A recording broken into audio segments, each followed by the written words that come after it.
O Instituto Tricontinental ele é um instituto internacional, né, que começa a surgir a discussão em torno da criação desse instituto a partir de 2015. Né.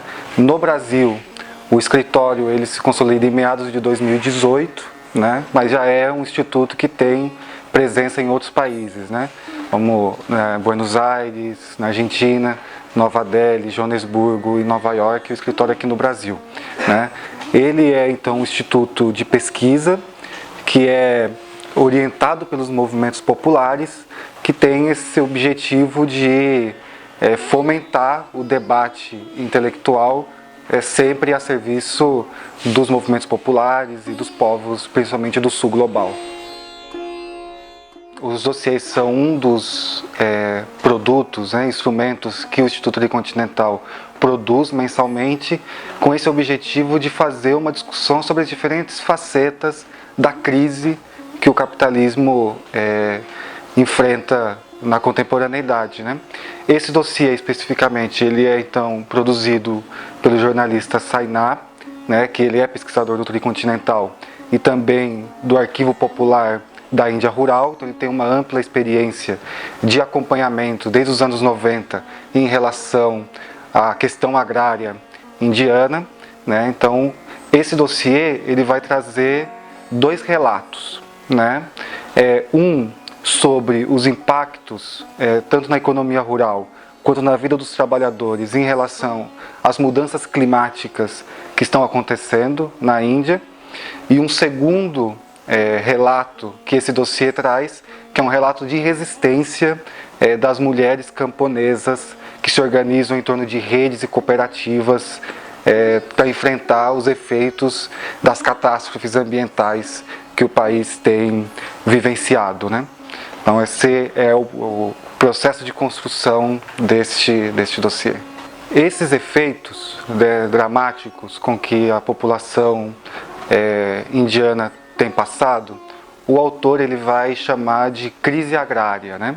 Que tem a ver então com essa catástrofe climática que é produzida pelas políticas neoliberais que colocaram então a produção dos camponeses indianos sob o controle das grandes empresas transnacionais, né, sobre o monopólio dessas empresas, desde as cadeias globais das commodities, né, o controle sobre as sementes, sobre os insumos, sobre a comercialização.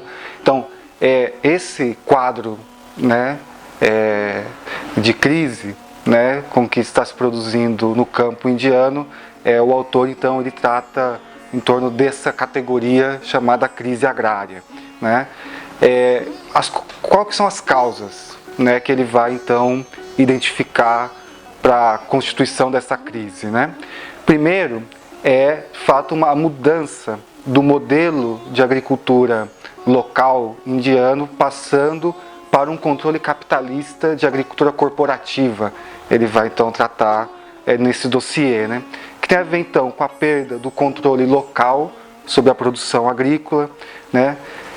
A própria mudança do padrão climático produzido por essa mudança, essa inserção do modelo capitalista de agricultura, que tem a ver então com a retirada da vegetação nativa, causando desertificação, a utilização massiva de água para essa produção comercial agrícola, né?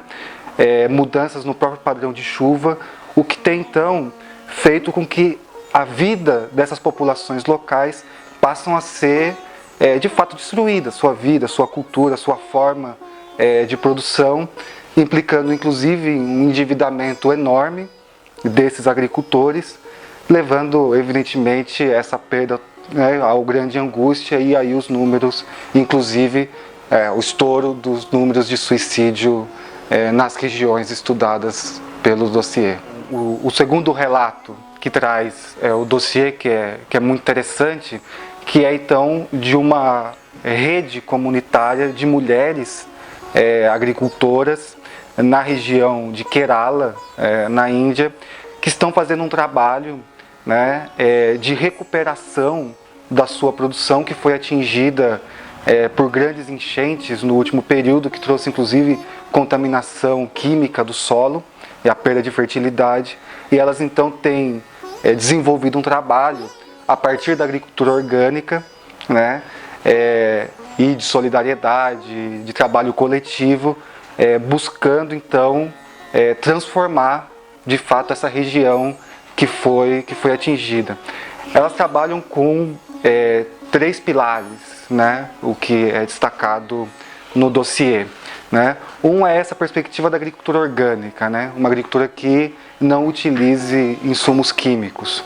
O segundo é o que elas mesmas chamam de justiça alimentar, né, que significa que a produção de alimentos, né, naquela região, ela serve primeiro para a segurança alimentar da própria comunidade, né, e somente os excedentes que de fato são destinados ao comércio. Não é uma produção essencialmente comercial, ela é de segurança alimentar para aquela comunidade.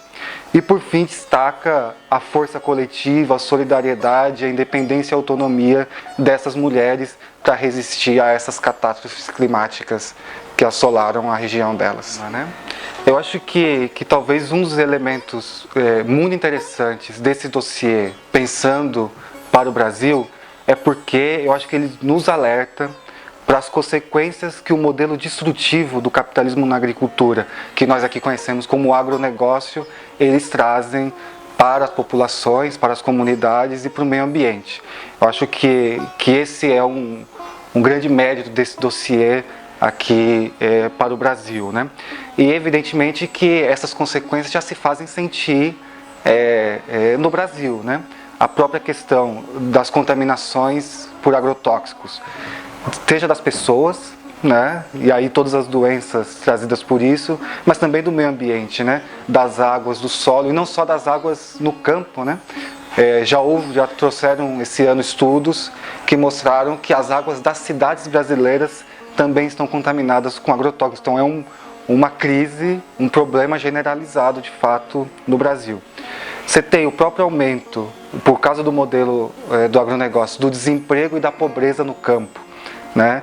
Que evidentemente com todas as consequências sociais que isso traz para essas populações rurais, né? O próprio aumento do controle de monopólio das transnacionais, que isso é evidente no Brasil, né? E o próprio aumento do desmatamento e outras catástrofes que a gente tem assistido por causa do modelo do agronegócio e que esse ano tem dado sinais de que vai se ampliar cada vez mais. Tudo isso dentro de uma perspectiva de uma nova ofensiva do capital sobre os recursos naturais e sobre o campo. Acho que isso é que ajuda a explicar esses movimentos das políticas que esse governo tem trazido, né? Principalmente a desregulamentação da política ambiental, trabalhista e mesmo territorial, né? De entrega do território cada vez mais para os monopólios estrangeiros. Do ponto de vista da resistência, né, eu penso que no Brasil nós temos diversos movimentos populares, como o MST e os movimentos da Via Campesina, que têm empreendido a resistência com grandes lutas contra esse capital transnacional, mas também no avanço das experiências de produção agroecológica, que também fazem frente a esse modelo capitalista de agricultura do agronegócio. A própria resistência dos povos e das comunidades tradicionais no Brasil, né, que tem dado sinal de muita força, de muita resistência no último período. Eu acho que todo esse processo de resistência, ele mostra que é possível a construção de um outro modelo de agricultura que não seja o modelo do agronegócio.